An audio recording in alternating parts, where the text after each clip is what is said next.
Okay, good evening, everyone. I just wanted to share with you my input on Forum 3.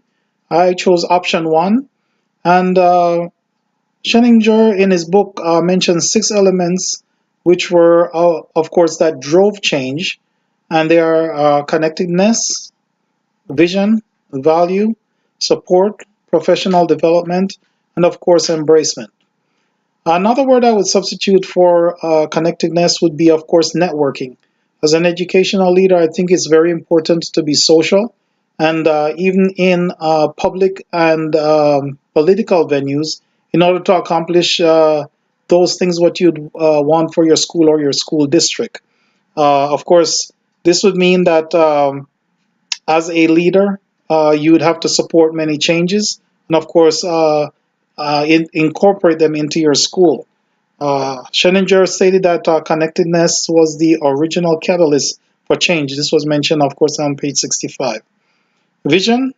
What came to my mind first was in the book of Proverbs, chapter 29:18 in the King James Version. It states that without a vision, people perish.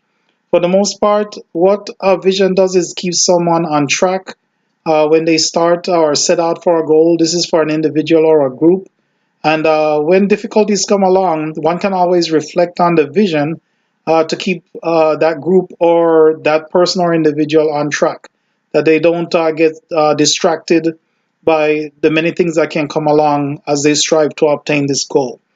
Scheninger again states that it answers the why and the how in technology, and will be used, of course, to support technology, I guess, as far as progressing in that area.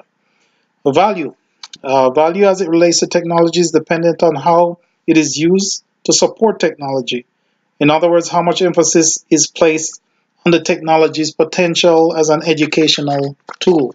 This is what Scheninger, of course, put forth as far as value, and this, of course, this value would in turn enhance, of course, student achievement and learning.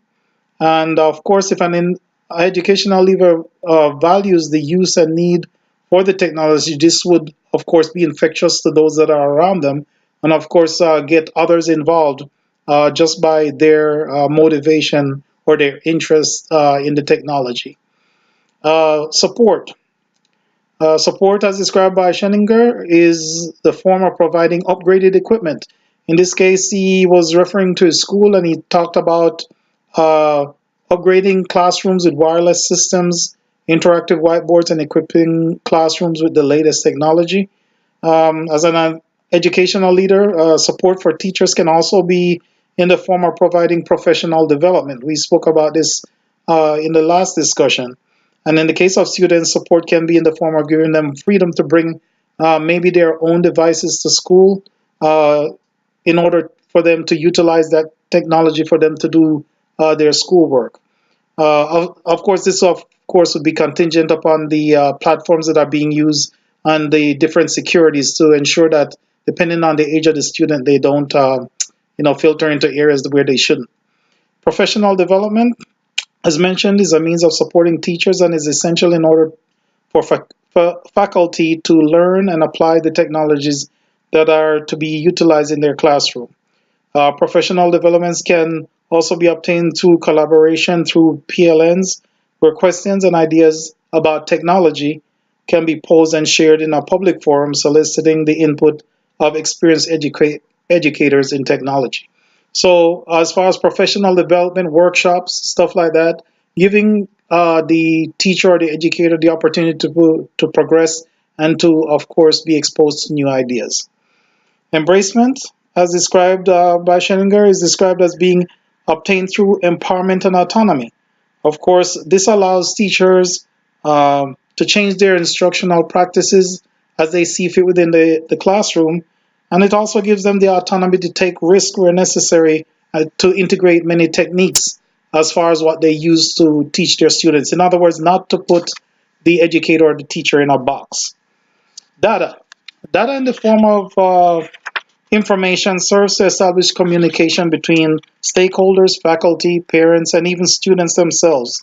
And as an educational leader, one has to be transparent, pretty much honest about the way we conduct ourselves, and sharing information, whether it may be positive or negative, to our to those that we're responsible to and for. We owe them that responsibility. So pretty much, I think that this would contribute to a healthy relationship between, of course, the educator and those that he's responsible to or for. So thank you for your time. I hope you enjoyed it, and have a nice evening.